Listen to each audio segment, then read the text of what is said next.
All right, we are going to determine the location of a terminal point given the signs of the trigonometric value.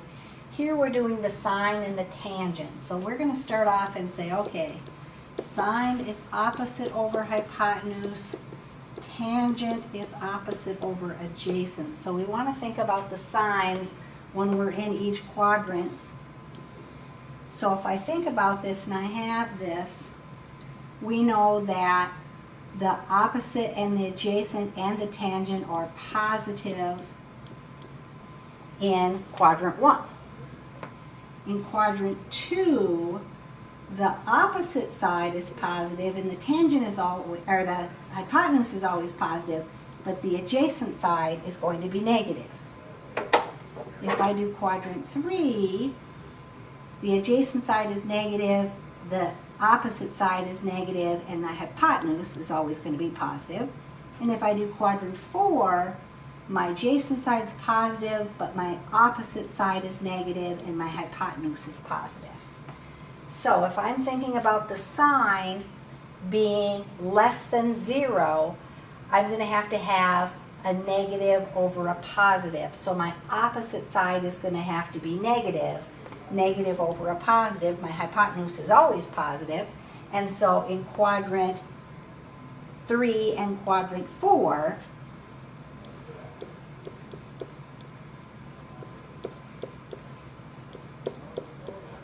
I have a sign that is negative. If I'm doing the tangent is positive, tangent is opposite over adjacent, so I'd either have to have both positives or both negatives. So my opposite over adjacent is both going to be positive in quadrant 1, and then it's going to be in quadrant 3 because I'm going to have a negative over a negative. Negative over a negative is going to be positive. So where is my sine negative and my tangent positive? In quadrant 3, if I check out my sides. Then, on the second one, I'm doing sine, which is opposite over hypotenuse again, and I'm doing cosine. Cosine is adjacent over hypotenuse. So again, we want the sine is less than 0. We did that on the previous one. Quadrant 3, and quadrant 4 is where my sine was negative. I want my cosine to be negative. So since my hypotenuse is always positive, I want the ones with the adjacent side that's negative. My adjacent side that's negative is going to be in quadrant 2 and in quadrant 3.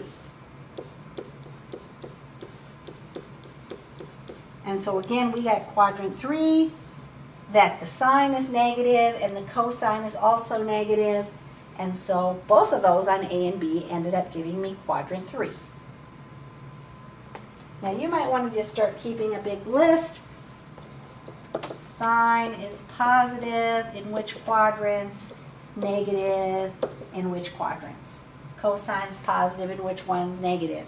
And just start making a list so that you don't have to check every time, but otherwise we're going to check.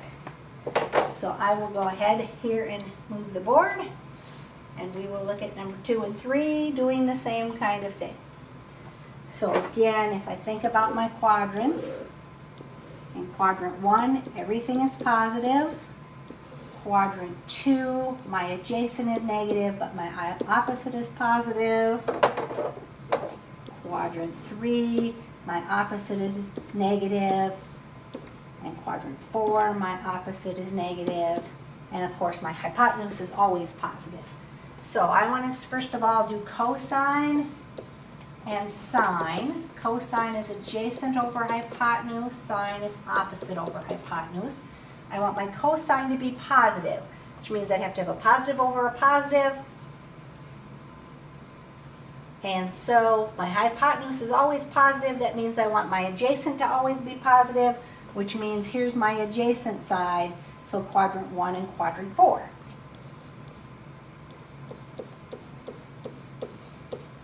I want my sine to be positive, so I want my opposite to be positive over my hypotenuse, which is always positive. So I'm looking for the opposite side to be positive. My opposite side is positive in quadrant 1 and quadrant 2.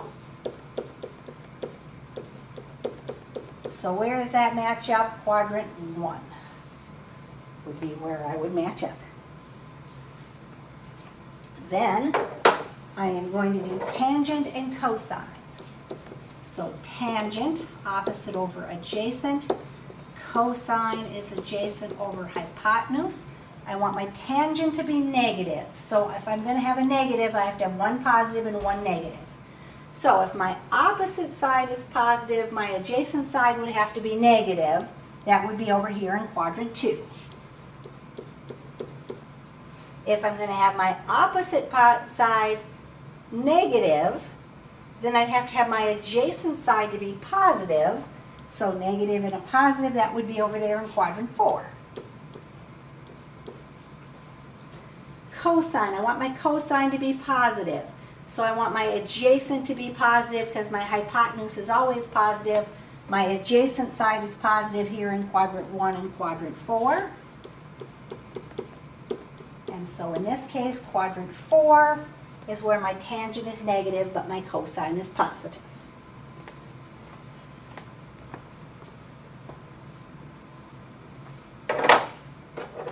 And 3, I'm doing the cosecant. The cosecant is the inverse of the sine, so I'd have my hypotenuse over my opposite, and then of course my cosine, my adjacent over my hypotenuse. So I want my cosecant to be negative. This is always positive, so I need my opposite side to be negative. My opposite side is negative down here in quadrant 3 and quadrant 4. By the way, since the sine and the cosecant are inverses, then they're going to be positive and negative in the same quadrants. So if you're making a list, you could put sine or cosecant positive in quadrant 1 and 2, negative in quadrant 3 and 4. Cosine is inverse of the secant, so the cosine and the secant will have the same ones. Tangent and cotangents will have the same ones. If I do my cosine, my adjacent over my hypotenuse, I want my cosine to be positive, so I need my adjacent side to be positive. Since my hypotenuse is already positive, my adjacent side is positive in quadrant 1 and quadrant 4. So on this one, they have quadrant 4 in common for my answer. And then we got sine and cotangent. Sine is opposite over hypotenuse. Cotangent is adjacent over opposite. It's the inverse of the tangent. So I want my sine to be negative. I know my hypotenuse is positive, so my opposite side has to be negative. Which ones have opposite sides that are negative? Quadrant 3 and 4.